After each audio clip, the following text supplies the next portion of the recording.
Evo, ja se nalazim ispred crkve Vodice, blizu naselja Hrastovača, kod Dunava. Evo, tako izgleda crkvica.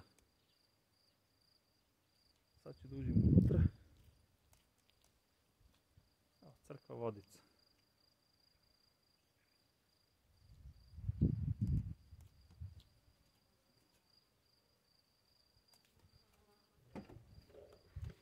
Evo unutra kako izgleda u crkvi.